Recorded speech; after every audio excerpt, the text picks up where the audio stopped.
Hello दोस्तों, मेरा नाम है विजय प्रताप सिंह और मैं आपका स्वागत करता हूं कंपटीशन काका की ऑनलाइन क्लास में। आज हम बात करने वाले हैं आधुनिक भारत के इतिहास के बारे में। हम आज बात करेंगे इतिहास के उस पहले अध्याय यूरोपीय कंपनियों के आगमन के द्वितीय भाग के बारे में, जहां पर वास्को डी गामा पहले से ही भारत आ चुका है और अब उसके बाद भारत और पुर्तगाल के बीच व्यापारिक संबंधों के विषय में चर्चा करने वाले हैं। तो आइए शुरू करते हैं और पहले आगे बढ़ने से पहले एक बार नजर डालते हैं कि अब तक क्या हुआ। वैसे तो आपको इससे पहले का वीडियो देख लेना चाहिए, वो एक बेहतर व्यवस्था होती, लेकिन फिर भी मैं समराइज करता हूं ताकि आप पिछली वीडियो से इस वीडियो के बीच में संपर्क स्थापित कर सकें, कनेक्ट कर सकें।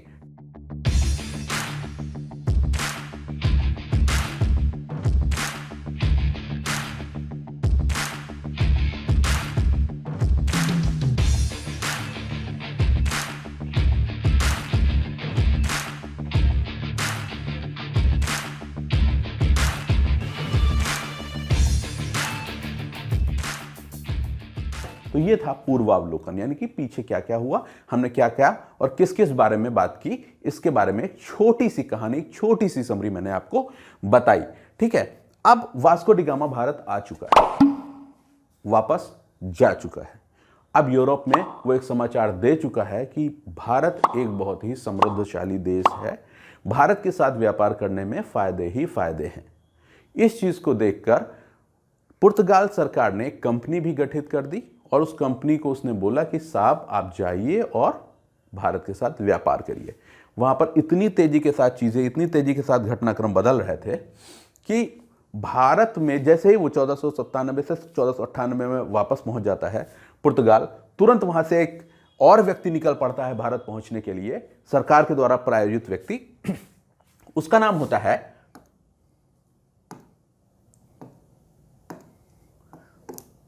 Pedro Alvarez Cabral.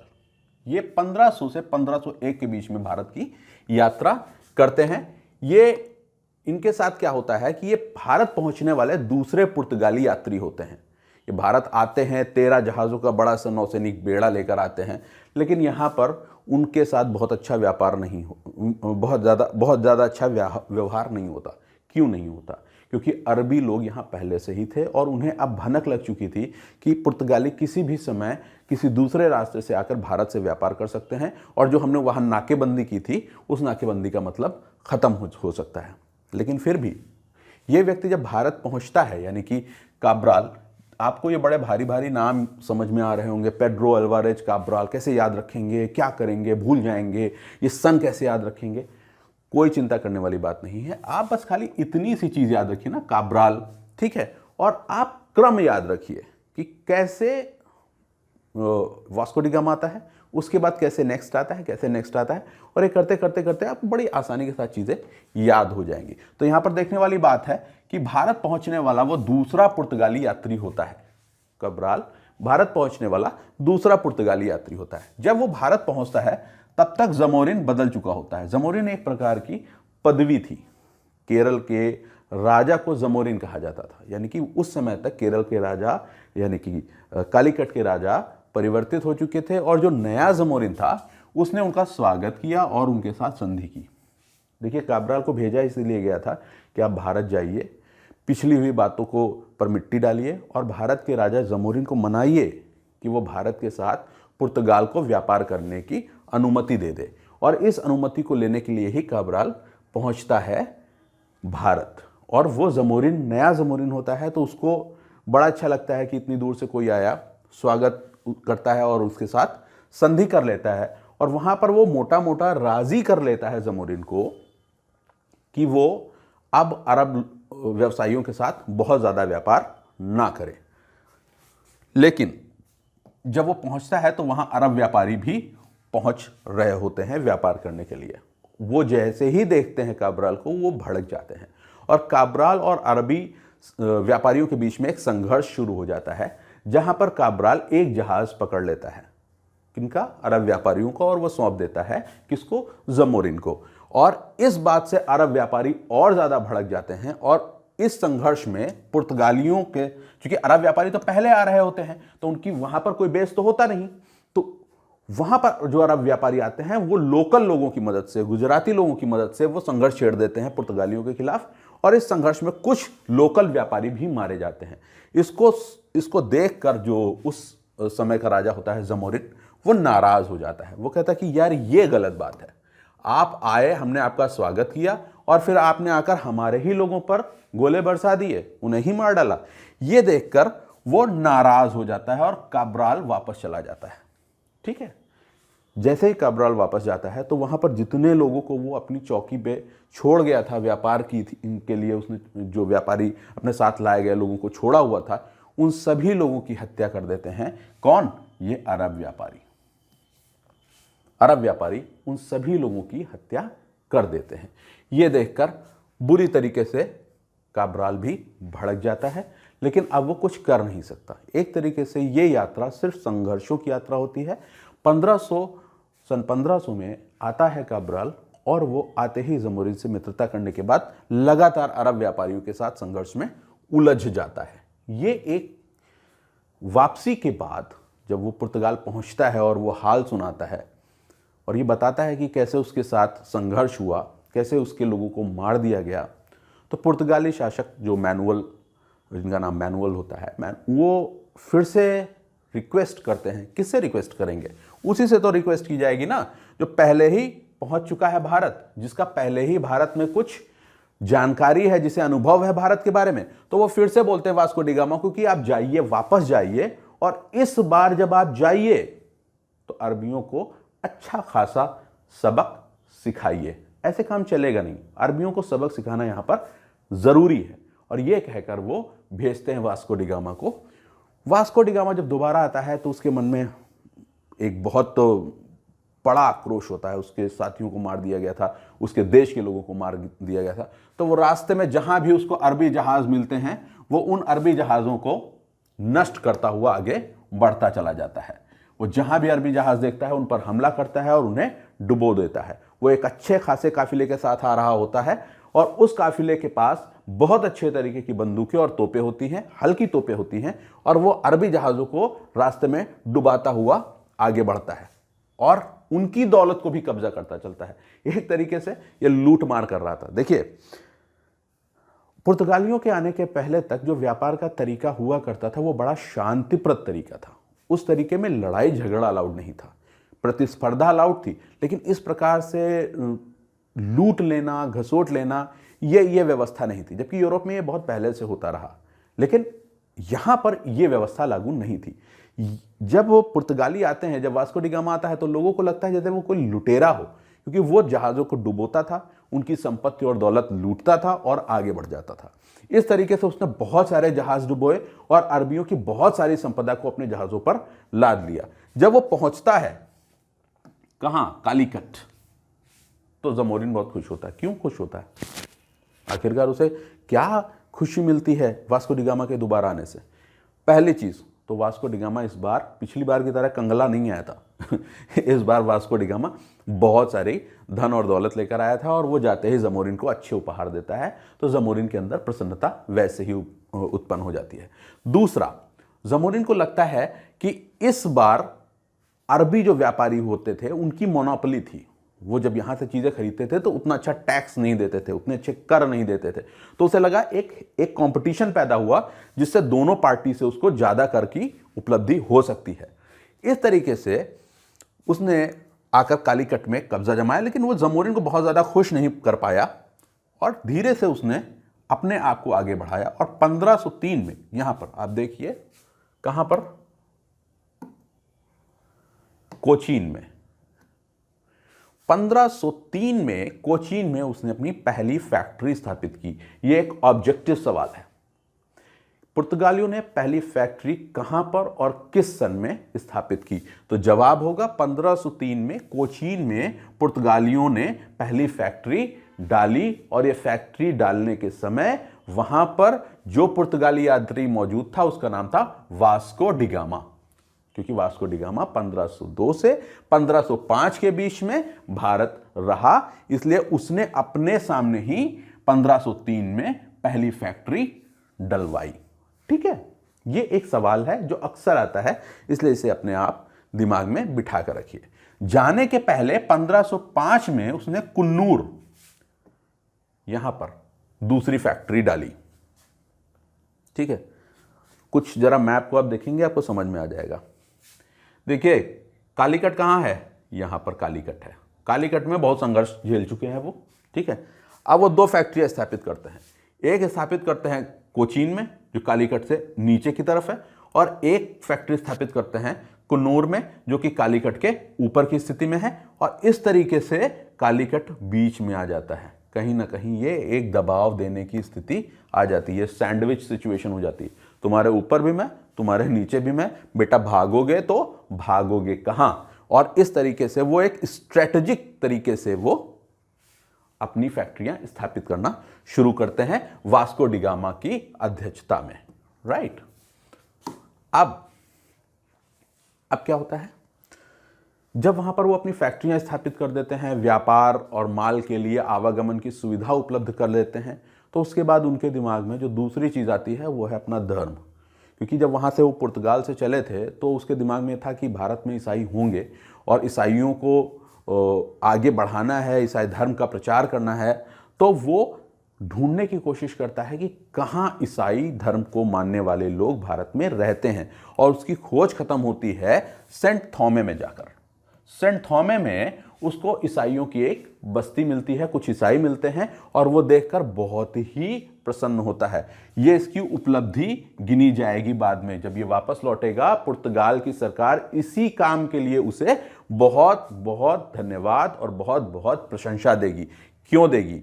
आपको मैंने बताया था कि एक कॉन्सेप्ट है 3G कॉन्सेप्ट, जिसके 3 हिस्से हैं। पहला हिस्सा है गोल्ड, दूसरा है गॉड, और तीसरा है ग्लोरी। राइट, ये मैंने पिछली वीडियो में आपके साथ डिस्कस किया था। तो अब जब उसने व्यापार स्थापित कर लिया, यानी कि गोल्ड की व्यवस्था उसकी हो गई, तो उसके पास अगला ऑब्जेक्टिव क्या था अचीव करने के लिए? दूसरा ऑब्जेक्टिव उसके पास था गॉड को बढ़ाना, यानी कि धर्म का प्रचार करना। तो उसने अपने दूसरे ऑब्जेक्टिव पे काम करना शुरू किया, और वो सेंट थॉमे में ईसाइयों का पता लगा लेता है। और इसके बाद वो अपनी यात्रा समाप्त करके, अपनी कोठी को स्थापित करके, अपनी फैक्ट्री को स्थापित करके वो वापस लौट जाता है। कहां लौट जाता है? अपने देश, यानी कि पुर्तगाल। पुर्तगाल पहुंचने के बाद वास्को डी गामा ने एक रास्ता, एक जमीन, एक नींव तैयार कर दी भारत के साथ व्यापार करने की। जब वो वापस जाता है तो उसकी बहुत प्रशंसा होती है। राजा उसको बहुत बहुत सारी उपाधियों से नवाजता है और कहता है कि तुम्हारे होने से ही शायद अब पुर्तगाल दुनिया के सबसे अच्छे देशों में शामिल हो जाएगा, क्योंकि भारत के साथ व्यापारिक रूट खुल जाएगा और उससे पुर्तगाल बहुत ज्यादा पैसा कमाएगा भारतीय सामानों को यूरोप में, अन्य देशों में बेचकर। वास्को डी गामा के जाने के बाद जो अगला व्यक्ति भारत आता है उसका नाम है फ्रांसिस्को डी अल्मीडा। ये 1505 में आते हैं और 1509 तक रहते हैं। ये एक बहुत ही महत्वपूर्ण व्यक्ति हैं, बहुत महत्वपूर्ण व्यक्ति हैं। क्यों? इनकी कुछ चीजें लगातार पेपर में पूछी जाती हैं। पहली चीज, ये भारत में प्रथम पुर्तगाली वायसराय थे। वायसराय माने एक तरीके का गवर्नर, एक तरीके का राजदूत। ठीक है, वो भारत में पहले वायसराय थे, भारत में पहले राजदूत हुआ थे। कहां के? पुर्तगाली सरकार की तरफ से। तो वो भारत आते हैं और भारत आकर वो अब इस बार पूरे तरीके से व्यापार की दृष्टिकोण से और अपनी ताकत को स्थापित करने की दृष्टिकोण से आते हैं। तो पुर्तगाली सरकार उनको भारत का पहला वायसराय बनाकर भेजती है।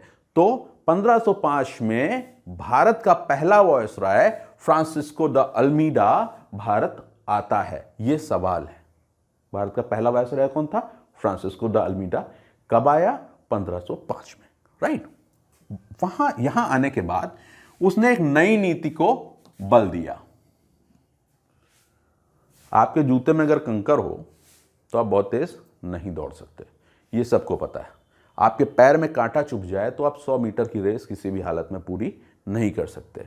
उसे, पुर्तगाल सरकार को भी और फ्रांसिस्को द अल्मीडा को भी यह पता था कि अगर ये जो समंदर है यहां पर अरबियों का आना जाना लगा रहा, उनका प्रभुत्व बरकरार रहा, तो हम किसी भी तरीके से व्यापार नहीं कर पाएंगे, क्योंकि अरबियों की तो मोनोपोली टूट रही थी, उनकी तो नाकेबंदी खत्म हो रही थी। उन्होंने वहां पर अधिकार कर रखा था कॉन्स्टेंटिनोपल में, और वहां वो मनमाने दामों पर सामान आने और जाने देते थे। जबकि यहां अगर कोई रास्ता खुल जाता तो उनका वो वहां कॉन्स्टेंटिनोपल पर कब्जा करना व्यर्थ चला जाता। तो उसने कहा शांति करने के लिए तबाही लानी जरूरी है। उसने किया ब्लू वाटर पॉलिसी, यानी कि हर आने जाने वाले जहाज को डुबो दीजिए, लड़ाई लड़िए और जहाजों को डुबो दीजिए। इस काम में माहिर भी था, यह व्यक्ति इस काम में बहुत माहिर था। उसने 1508 में, अभी देखिए 1509 तक रहा, 1508 में जब इसका आतंक बहुत बढ़ गया तो एक मोर्चा बना। इस मोर्चे में अरबी व्यापारी थे, मेसोपोटामिया के कुछ बड़े जर्नल थे, कुछ गुजराती व्यापारी थे, और जमोरिन की भी सहमति थी, जमोरिन भी था, क्योंकि वो लगातार देख रहा था यार अब तो तुम किसी को व्यापार ही नहीं करने दे रहे हो, अब तो तुम ही सिर्फ करोगे जो करोगे। तो इससे वो भी बहुत ऊब चुका था। तो एक संयुक्त मुस्लिम नौसेना बेड़ा बनाया गया और बोला गया कि अब इस आदमी को ना यहां पे कस के पटकनी देनी है, और ऐसा हुआ भी। चौल की लड़ाई में फ्रांसिस्को दा अल्मीडा पराजित हो जाता है, उसके सैनिक पकड़ लिए जाते हैं, उसके जहाज डुबो दिए जाते हैं, और यहां पर वो बुरी तरीके से पराजित होता है और कहीं ना कहीं वो समझौते वाली स्थिति में आकर खड़ा हो जाता है। यहां पर उसके पुत्र भी नहीं रहता उसका। अब इसी युद्ध की बलि में चढ़ जाता है। वो तैयारी करता है 1 वर्ष तक, और वो रणनीतियां परखता है, और वो ये समझने की कोशिश करता है कि आखिरकार उस पर जो विजय पाई गई वो किन किन तरीकों से पाई गई।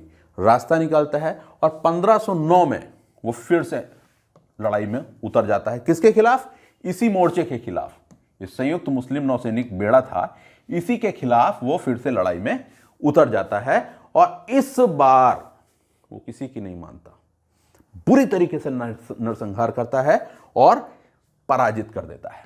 यानी कि ये जो एक तरीके का पूरी ग्रुपबाजी हुई थी, जो ये पूरा संयुक्त मोर्चा बनाया गया था, ये पूरा मोर्चा ढह जाता है। और इस बार जो वो तगड़ी लड़ाई लड़ता है, उसके बाद हिंद महासागर में पुर्तगालियों का साम्राज्य स्थापित हो जाता है, और यहीं के बाद पुर्तगाली हिंद महासागर के राजा बन जाते हैं। वो अपने आप को सागर का स्वामी कहने लगते हैं।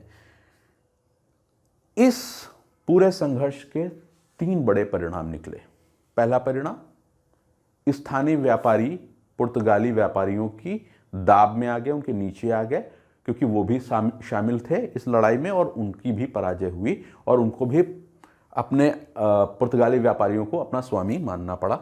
दूसरा, जो अरब व्यापारी लगातार व्यापार कर रहे थे भारत के साथ, जो उनके जहाज आते जाते थे, अब बिना पुर्तगालियों की अनुमति के उनका आना और जाना दोनों बंद।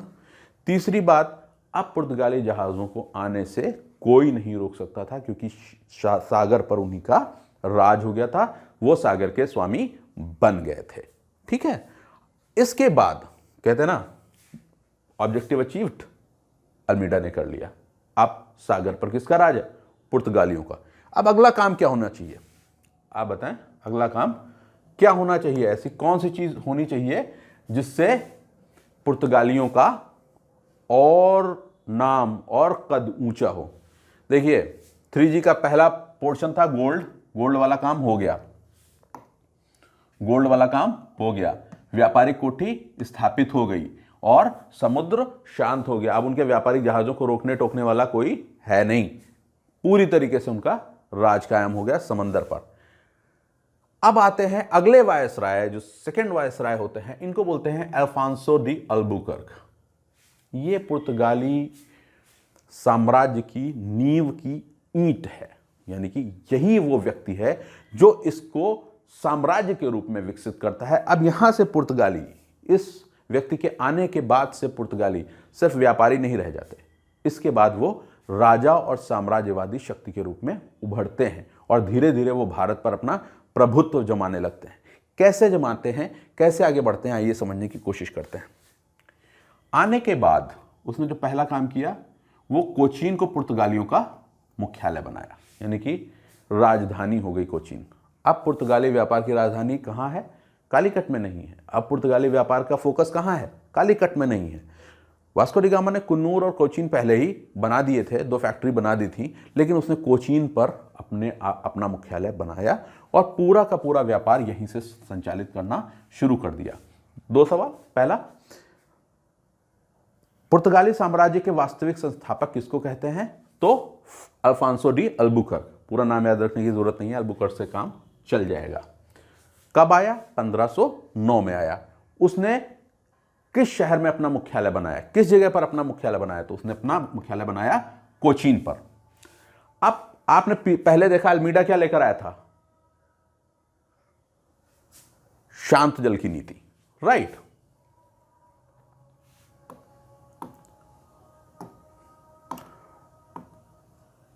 फ्रांसिस्को द अल्मीडा शांत जल की नीति लेकर आया था और इसी नीति पर आगे बढ़ते हैं अल्फांसो डी अल्बुकर्क।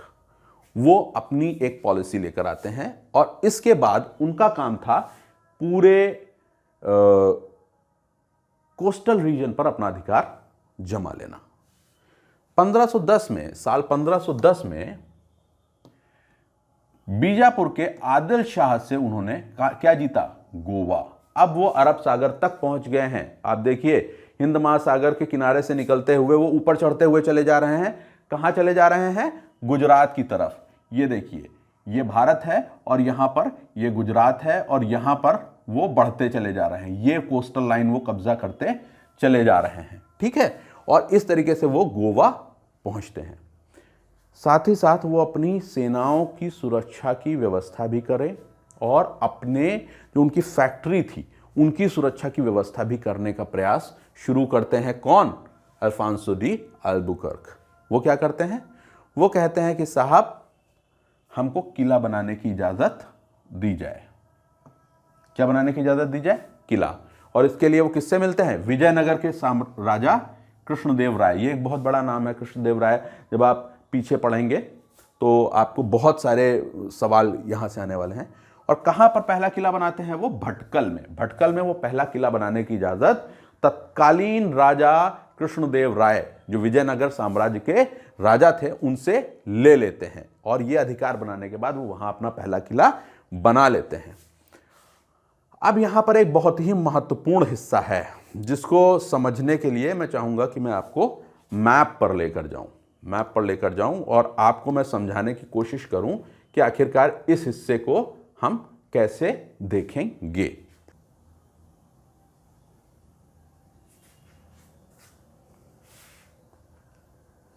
आइए समझने की कोशिश करते हैं कि आखिरकार इसे वास्तविक संस्थापक हम क्यों कहते हैं। अल्बुकर्क को पुर्तगाली साम्राज्य का वास्तविक संस्थापक क्यों कहते हैं।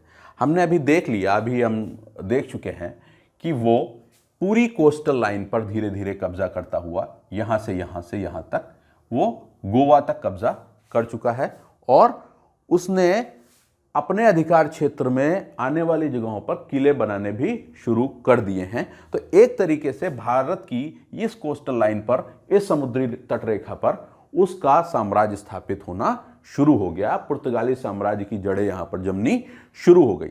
अब जब पुर्तगाली साम्राज्य की जड़ें शुरू हो गई जमनी, तो उसने सोचा, आपकी जड़ें इसलिए जमी ना क्योंकि समंदर पर आपका अधिकार था, समंदर पर आपने ब्लू वाटर पॉलिसी लागू कर दी थी, यानी कि कोई भी अनचाहा जहाज वहां से निकल नहीं सकता था, आप उसे डुबो देते थे।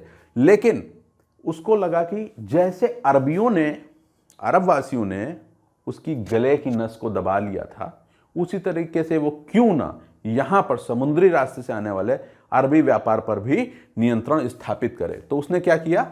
उसने किया एक और काम। ये इलाका, राइट, इस इलाके को हम कहते हैं, यहां देखिए, ये कहां से आने के लिए जरूरी है?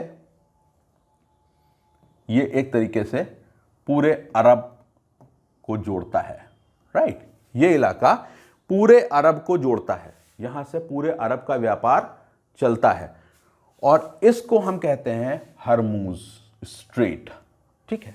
ये क्या है? हरमुज स्ट्रेट।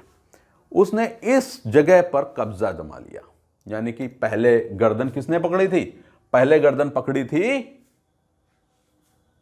ऑटोमन साम्राज्य के लोगों ने, यानी कि अरब वासियों ने, और इस बार गर्दन कौन पकड़ने वाला है? इस बार गर्दन पकड़ने वाला है एक पुर्तगाली, जो कि इस हिस्से पर अपना कब्जा जमा लेगा। और इसके बाद जितने भी व्यापारी जहाज, सैनिक जहाज आ रहे हैं, उन्हें ये यहां से कंट्रोल कर सकते हैं। बिना उनकी इजाजत के ये जहाज किसी भी हालत में भारत तक, अभी तक क्या हो रहा था, अभी तक वो यहां से आते थे जहाज, देखिए आपको मैं दिखाता हूं, ठीक है। अभी तक क्या हो रहा था, अभी तक जहाज आते थे यहां से घूमते हुए, टहलते घूमते मुंबई, गोवा, कोचीन, राइट, सारे जहाज पूरी तटरेखा पर घूम सकते थे, यहां तक कहीं पर भी वो जहाज आ जा सकते थे। लेकिन अब ऐसा नहीं है। अब ऐसा इसलिए नहीं है क्योंकि इस इलाके पर कब्जा कर लिया है। इस इलाके पर कब्जा किसने कर लिया है? इस इलाके पर कब्जा कर लिया है पुर्तगालियों ने, राइट। इस इलाके पर पुर्तगाली कब्जा हो चुका है, अंडरस्टैंड। तो अब इसके बाद यहां पर किसी भी तरीके से व्यापार बिना पुर्तगालियों की सहमति के हो पाना असंभव था, राइट। अब एक तरफ तो ये कब्जा किया, अब दूसरी तरफ वो जाते हैं पूरा भारत पार करके दूसरे हिस्से में, और इस बार वो मलेशिया से आने वाले, यानी कि मलेशिया व्यापारियों के लिए मसाले की मंडी थी। मलेशिया वो जगह थी जहां पर मसालों का बहुत बड़ा व्यापार किया जाता था, साथ ही साथ जड़ी बूटियों का व्यापार होता था। इस जगह पर बहुत सारे जहाज यहां पर भी जाते थे, अरबी व्यापारी और सारे तरीके के व्यापारी यहां पर भी जाते थे, और उसने दूसरा मुहाना कब्जा कर लिया, और वो इलाका था मलक्का की खाड़ी, मलक्का की एक जलधारा, उस पर उसने कब्जा कर लिया। इस तरीके से देखिए, ऊपर उसने अरब व्यापारियों को रोक दिया आने के लिए, कहां? हर्मुज। और यहां किसको रोक दिया? यहां पर रोक दिया जो बाकी के व्यापारी जाते थे और मलेशिया के साथ व्यापार करते थे। अब उसका कहना एक साफ उसकी चीज है, वो कहता है कि अगर आपको व्यापार करना है तो बिना पुर्तगाल को कॉन्फिडेंस में लिए अब आप व्यापार नहीं कर सकते, नहीं कर सकते और नहीं कर सकते, ठीक है। तो मलक्का और हॉर्मुज में उसने कब्जा करके एक तरीके से नौसेना, एक तरीके से समंदर पर अपना साम्राज्य स्थापित कर लिया। ऐसे ही नहीं अल्फांसो डी अल्बुकर्क को हम वास्तविक संस्थापक कहते हैं। अल्बुकर्क ने कुछ किया ना, तभी तो वास्तविक संस्थापक के रूप में जाना गया। अपने आप हम किसी को भी नहीं कर सकते। अल्बुकर्क ने ईसाई धर्म का प्रचार करने के लिए और उसको बढ़ाने के लिए कुछ नीतियां लागू की, और वास्तव में यही नीतियां थीं जिनसे पुर्तगाली बाद में भारतीय लोगों के रोष का शिकार हुए, भारतीय लोगों की एक तरीके से द्वेष और ईर्ष्या का शिकार हुए, और जिसके कारण ही वो बहुत आगे नहीं बढ़ पाए। पहली नीति उसने लागू की कि उसने बोला कि आप पुर्तगाली लोग भारतीय स्त्रियों के साथ विवाह करिए। इससे क्या होगा? पहला, जिस स्त्री के साथ आप विवाह करेंगे वो स्त्री आप ईसाई बनाएंगे। दूसरा, उससे होने वाले बच्चे कौन से होंगे? क्रिश्चियन होंगे। यानी कि आप ईसाइयत के बढ़ावा देने के लिए आपने भारतीय नीची जाति की अधिकतर लूटी और हारे गए लोगों की औरतों के साथ वो अपने सैनिकों का जबरन विवाह करा देते थे, और विवाह कराने के बाद होने वाली संततियों पर भी ईसाई धर्म का ही ठप्पा लगा होता था। तो एक तरीके से उनका यह तरीका था कि पहले रोमन्स ने भी ऐसा किया। इतिहास में मैं कभी चर्चा हुई तो मैं आपको बताऊंगा, रोमन्स भी यही करते थे, जनरेशन चेंज कर देते थे, डीएनए चेंज कर देते थे, और आने वाले लोग रोम रोम रोम चिल्लाने लगते थे। वही उसने सोचा कि यहां भी वही नीति अप्लाई की जाए। उसने भी पुर्तगालियों को बोला कि आप भारतीय महिलाओं से विवाह करिए, उनसे बच्चे पैदा करिए, क्योंकि जिनसे आप विवाह करेंगे वो क्रिश्चियन हो जाएंगे, और जो बच्चे होंगे वो भी क्रिश्चियन हो जाएंगे। और उसने सती प्रथा पर प्रतिबंध लगा दिया। यह भी एक हिस्सा था उसकी इसी नीति का, क्योंकि अगर स्त्री अपने पति के मरने के बाद सती हो जाएगी तो शादी करने के लिए स्त्रियों का अभाव हो जाएगा। तो उसने बोला सती प्रथा पर प्रतिबंध, आप सती प्रथा का पालन नहीं कर सकती। हालांकि प्रथा गलत है, पूरी तरीके से गलत है, हर तरीके से गलत है, लेकिन उसको बंद करने के पीछे उसकी मंशा कुछ और थी। उसने इन स्त्रियों की शादी अपने यहां सैनिकों से और अपने कर्मचारियों से कराना शुरू कर दिया। और उसके बाद जो उसने अगला काम किया वो था पुर्तगाली बस्तियों का निर्माण। समझने की कोशिश करिए। भारतीय समाज की स्त्रियों से उसने पुर्तगाली लोगों का विवाह कराकर उनकी बस्तियां बसानी शुरू की, शहर बसाने, नगर बसाने, बस्तियां बसानी शुरू की, ताकि वो धीरे धीरे धीरे धीरे करके ईसाई धर्म का तो प्रचार करे ही, लेकिन इसका एक दुष्परिणाम भी होता है। अभी तक जो सैनिक सिर्फ लड़ने के लिए आते थे, अब वो ऐश के लिए भी काम करने लगे, यानी कि अब उनके तो परिवार हो गया, तो अपने परिवार का भी तो भरण पोषण करेंगे। तो वो जो एक फियर्स एक फौज हुआ करती थी, जो फौज में वो धार हुआ करती थी, वो धीरे धीरे धीरे धीरे कुंद होने लगी।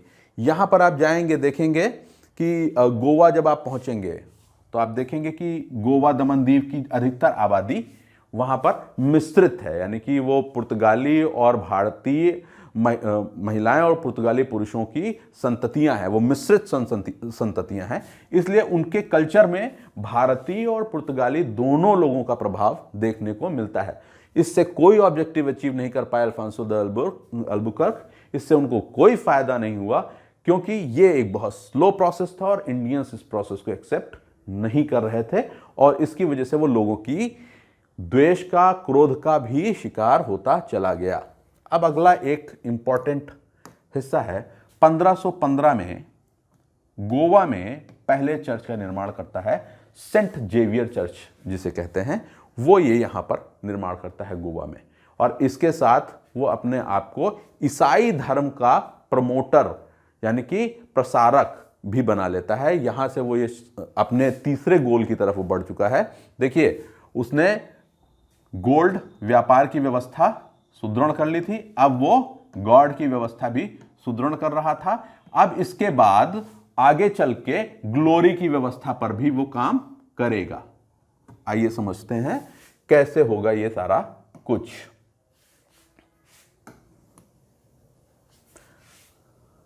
अल्बुकर्क के जाने के बाद नीनो डी कुन्हा, ये अगला एक बहुत महत्वपूर्ण गवर्नर है। बीच में लोग आए गए, लेकिन ये अगला देखिए, आप देखेंगे 1515 में अल्बुकर्क चला गया और कुन्हा आए कब? 1529 में, यानी कि इसके बीच में भी बहुत सारे गवर्नर आए, लेकिन जो मुख्य कार्य हुए हम उन्हीं को गिनेंगे, जिनसे सवाल आते हैं हम उन्हीं को पढ़ेंगे। तो अगला जो प्रमुख गवर्नर था वो था नीनो डी कुन्हा। इन्हें कुन्हा के नाम से भी हम याद कर सकते हैं, सिर्फ इतना भी याद करेंगे तो चलेगा। ये 1529 में आते हैं और 1538 तक भारत में निवास करते हैं, और अल्बुकर्क के बाद अल्बुकर्क ने जो काम जहां छोड़ा था उसको और आगे बढ़ाने के लिए वो प्रयास करते हैं। यहां पर वो अपना मुख्यालय 1930 से सवाल पूछा जाता है, कोचीन से गोवा स्थानांतरित करते हैं। 1930 में कोचीन से गोवा पुर्तगाली राजधानी स्थानांतरित करने वाले व्यक्ति का नाम था नीनो डी कुन्हा, और ये एक स्ट्रेटेजिक मूव था। क्यों स्ट्रेटेजिक मूव था? अब देखिए, वो धीरे से बॉर्डर लाइन से, यानी कि केरल के दूसरे इलाके कोचीन से जाकर अब वो ऊपर चढ़ रहे हैं गुजरात की तरफ, ऊपर चले जा रहे हैं गोवा और गुजरात, यानी कि वो अरब सागर के व्यापार को भी देखने की कोशिश कर रहे हैं यहां से। इनके समय पर कुछ महत्वपूर्ण घटनाएं हुई, और वो घटनाएं बड़ी इंपॉर्टेंट हैं। 1534 में कृष्णा बेसिन और 1535 में उन्होंने दीव पर अधिकार कर लिया। जब यह हुआ तो उस समय बहादुर शाह गुजरात का राजा हुआ करता था। गुजरात का साम्राज्य बहादुर शाह के हाथों में था, और जब इन्होंने हमला बोलकर उस इलाके पर कब्जा कर लिया तो बहादुर शाह के साथ उनकी एक समझौता वार्ता भी हुई, और यह समझौता वार्ता मोटा मोटा सफल थी। लेकिन कहते हैं ना, पुर्तगाली इतनी आसानी के साथ मानते नहीं थे। क्यों नहीं मानेंगे? बहादुर शाह तो मुस्लिम था और वो थे ईसाई। अब एक धार्मिक कॉन्फ्लिक्ट भी तो चल रहा है ऊपर, आप समझ पा रहे हैं ना, पूरी दुनिया में धार्मिक कॉन्फ्लिक्ट भी चल रहा है। वो एक दीवार खड़ी करने के मसले पर दोनों के बीच में संघर्ष हो जाता है, जिसमें बहादुर शाह की हत्या हो जाती है, या कहा जाता है दुर्घटना में मौत हो जाती है। अब क्या सच था, मैं तो वहां था नहीं, आप भी वहां नहीं थे, और उस समय के इतिहासकार भी इतना स्पष्ट नहीं लिखते हैं। बहादुर शाह की मृत्यु हो जाती है पानी में डूबकर, यानी कि वो समंदर में गिर जाता है, जहां पर बहादुर शाह की मृत्यु हो जाती है। और इसी की मृत्यु के बाद नीनो डी कुन्हा पुर्तगाली साम्राज्य की जड़ों को गुजरात तक बहुत मजबूती के साथ स्थापित कर लेते हैं और एक नई व्यवस्था का सूत्रपात करते हैं। देखिए ये व्यवस्था हमेशा पूछी जाती है, क्या है मैं समझाने की कोशिश करता हूं। अरब सागर से आने वाले जहाज, अब देखिए अरब सागर में मोटा मोटा जहाज आते थे, ऊपर से अरबी जहाज आते थे। इन सारी जितने जहाज और व्यापारिक जहाज जो भारत की कोचीन से होकर आगे जा रहे हैं, उन जहाज़ों पर धीरे धीरे इन्होंने एक कार्टेज व्यवस्था लागू कर दी। यानी कि अगर आप, भैया सागर का स्वामी कौन? पुर्तगाली। सागर का स्वामी कौन है? पुर्तगाली। तो कहते हैं कि अगर हम स्वामी हैं तो हमें टैक्स दो, अगर हम राजा हैं तो हमें कर दो। तो उन्होंने कहा कि आपका जहाज जो जाएगा वो हमसे अधिकार पत्र लेकर जाएगा और बदले में एक राशि चुकाकर यहां से जाएगा, और आपके जहाजों को सुरक्षित गंतव्य तक पहुंचाने के लिए हम अपने सैनिक जहाज भेजेंगे साथ में। आपके मान लीजिए कि 10 व्यापारिक जहाज हैं और हमने उनके चारों तरफ अपने जहाज लगा दिए ताकि वो सुरक्षित रूप से अपनी जगह पर पहुंच जाए, और काफिला बनाकर ये जहाज जाते थे। ठीक है। आर्मेडा का मतलब होता है आर्म से भरे हुए, यानी कि सैनिक युद्धपोत। तो उसने बोला आप कार्टेज लीजिए, हमारा आर्मेडा, हमारा जो दस्ता है, नौसैनिक दस्ता है, वो आपके काफिले को सही जगह तक सुरक्षित पहुंचाएगा। ये व्यवस्था निश्चित कर देती है कि सागर पर सागर के स्वामियों का अधिकार है। यह व्यवस्था सुनिश्चित कर देती है कि अब पुर्तगाली पूरे अरब सागर में लगाकर गोवा दमन दीव से नीचे तक अपनी जड़ें मजबूती के साथ जमा चुके हैं और अब ये कहीं जाने वाले नहीं हैं। इन्होंने अपना थर्ड ऑब्जेक्टिव भी अचीव कर लिया। पहला ऑब्जेक्टिव था गोल्ड, उन्होंने अपना व्यापार स्थापित किया। दूसरा था उनका गॉड, उन्होंने शादियां कराई, बस्तियां स्थापित की और अपने धर्म का प्रचार किया। तीसरा ग्लोरी, अब उन्होंने अपना साम्राज्य भी स्थापित कर लिया। इस तरीके से उनका 3G कॉन्सेप्ट, जो 3G उद्देश्य थे उनके, वो यहां पर पूरे होते हैं। आप सोचिए, हम लोग अंग्रेजों को कहते हैं लेकिन ये आने वाले सबसे पहले हैं और जाने वाले सबसे बाद में। आप सोचिए 1497 में आए हैं और 1961 में ये गए हैं। आजादी के बाद 1947 में मिली आजादी आपको, ठीक है, और उसके बाद 1961 तक भाई साहब लोग जमे रहे इंडिया में, नहीं गए। तो आने वाले, ये भी एक सवाल बनता है, आने वाले पहले यूरोपियन कंपनी या यूरोपीय शक्तियां कौन थी? पुर्तगाली शक्तियां थी। और जाने वाली अंतिम यूरोपीय शक्तियां कौन थी? पुर्तगाली शक्तियां थी। आए थे 97 में, गए 1961 में। इतने लंबे टाइम तक उन्होंने भारत पर अपना सिक्का, अपना राज चलाया। एक बहुत लंबा समय, अंग्रेजों से भी लंबा समय। हालांकि उनका क्षेत्र छोटा था, और छोटा क्षेत्र था, उसके पीछे सिर्फ 2 ही बड़े कारण थे। मैं कहता हूं उनका 2 बड़े कारण ना होते तो वो बहुत बड़ी शक्ति बनते। पहला कारण, उन्होंने सिर्फ सागर तक अपना ध्यान केंद्रित रखा, जमीन पर उन्होंने अपने अधिकार को आगे बढ़ाने की चेष्टा नहीं की जैसे अंग्रेजों ने किया। वो अपने पैदल सैनिक लेकर आए, कब्जा करते गए, आगे बढ़ते गए। वो काम पुर्तगालियों ने नहीं किया। उन्होंने सिर्फ समंदर पर अपना राज स्थापित किया, इसलिए जमीन पर उनकी बहुत ज्यादा धमक बन नहीं पाई। दूसरी चीज, उन्होंने जिस तरीके की नीतियां फोर्सफुली ईसाई धर्म को प्रैक्टिस कराने की, उसको अडॉप्ट कराने की जो उनकी एक कोशिश रही, उसके चलते उनका लोकल लेवल पर बहुत विरोध हुआ, और उस लोकल लेवल पर विरोध की वजह से भी वो आगे नहीं बढ़ पाते हैं। इसलिए ये जो पुर्तगाली शक्तियां हैं, इनका यहां पर बहुत ज्यादा विस्तार हो नहीं पाता। हां, एक चीज और, अब पुर्तगाली शासकों की अंतिम कड़ियां चल रही हैं। पुर्तगाली वॉयसराय, जो इंपॉर्टेंट वॉयसराय हैं, उनके बारे में जो हम अभी तक बात करते आए हैं, उन इंपॉर्टेंट वॉयसराय के काम के बाद 1542 में मार्टिन डिसूजा नाम के एक वॉयसराय थे, उनके साथ प्रसिद्ध संत सेंट जेवियर भारत आए। आपने सुना सेंट जेवियर कॉलेज, जेवियर्स, बहुत बार जेवियर सुना था। सेंट जेवियर्स खुद भारत आए। कब आए? 1542 में। किसके साथ आए? पुर्तगाली गवर्नर मार्टिन डिसूजा के साथ उन्होंने भारत की यात्रा की। यह एक सवाल कभी कभी पूछा जाता है, बहुत इंपॉर्टेंट नहीं है, लेकिन फिर भी आप दिमाग में रखेंगे, बेहतर रहेगा, आसानी रहेगी आपको अगर यह सवाल आ जाएगा तो हल करने में। 1542 Martin D'Souza, Saint Xavier's, right. अगला 1560 में, ये एक सवाल है, ये भी इंपॉर्टेंट है, कई बार पूछा गया है, इसलिए आप इस पर भी अपना ध्यान बनाएं। पहला ईसाई न्यायालय गोवा में स्थापित किया पुर्तगालियों ने। गोवा उनकी राजधानी थी। उन्होंने अपनी राजधानी में 1560 में पहला ईसाई धर्म का न्यायालय स्थापित किया, ताकि ईसाई लोगों के बीच में होने वाले कॉन्फ्लिक्ट को वो धार्मिक आधार पर सुलझा सके। ये दो सवाल ऐसे हैं जिनको जान लेने से आपको कभी भी अगर ये आ गए तो फायदा पहुंचेगा, आपको रिकॉल हो जाएगा कि हाँ साहब ऐसा कुछ था। पुर्तगाली भारत आए और कोई आपके साथ आए और अपने साथ अपना प्रभाव न लाए, ऐसा कैसे हो सकता है? ठीक है, ऐसा तो हो ही नहीं सकता। कहते हैं ना, खरबूजे को देखकर खरबूजा रंग बदलता है, जैसी संगति वैसी नियति। जैसा आदमी अपना दोस्त यार व्यवहार करेगा उसी की तरीके से उसका आगे उसकी आगे का व्यवहार भी वैसे ही निर्धारित होता है। तो जब पुर्तगाली आए तो अपने साथ वो क्या लाए?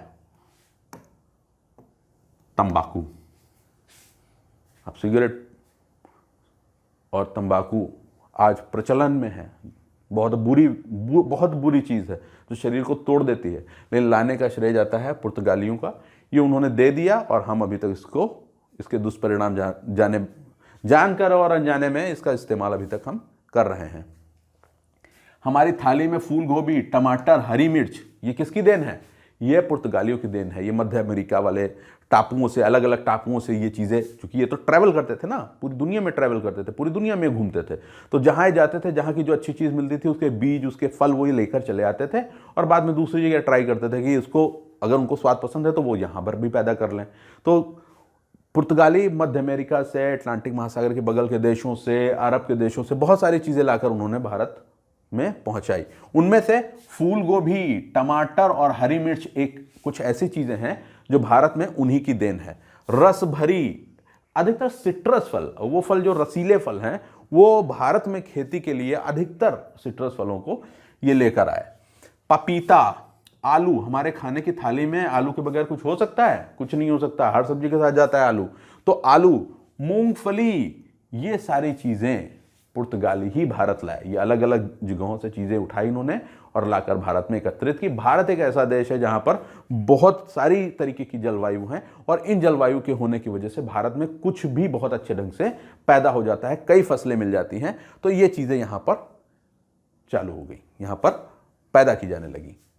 दूसरी उनकी जो महत्वपूर्ण चीज थी वो थी प्रिंटिंग प्रेस। क्या लेकर आए वो? प्रिंटिंग प्रेस लेकर आए।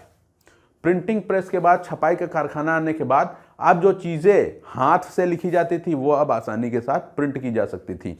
और ये एक बहुत बड़ी खोज थी। ये आने वाली सदी में सब कुछ बदल देगी। 1556 में ये कहां खोला गया? गोवा में। गोवा में पहला प्रिंटिंग प्रेस खोला गया। ये जर्नल नॉलेज का भी सवाल है, इसको याद रखिए। 1556 गोवा प्रिंटिंग प्रेस। तीसरा, जापान बिल्कुल अलग द्वीप समूह है और भारत और जापान के कभी कोई रिश्ते हुआ नहीं करते थे, लेकिन पुर्तगालियों ने भारत और जापान को जोड़ने का भी काम किया। इनके जहाज़ों के आवागमन से भारत को पता चला कि जापान भी एक ऐसा देश है और बौद्ध धर्म, और इसकी वजह से समुद्री मार्ग से भारत का व्यापार जापान के साथ शुरू हो गया। ठीक है, ये एक महत्वपूर्ण चीज़ें पुर्तगालियों द्वारा भारत में लाई गई।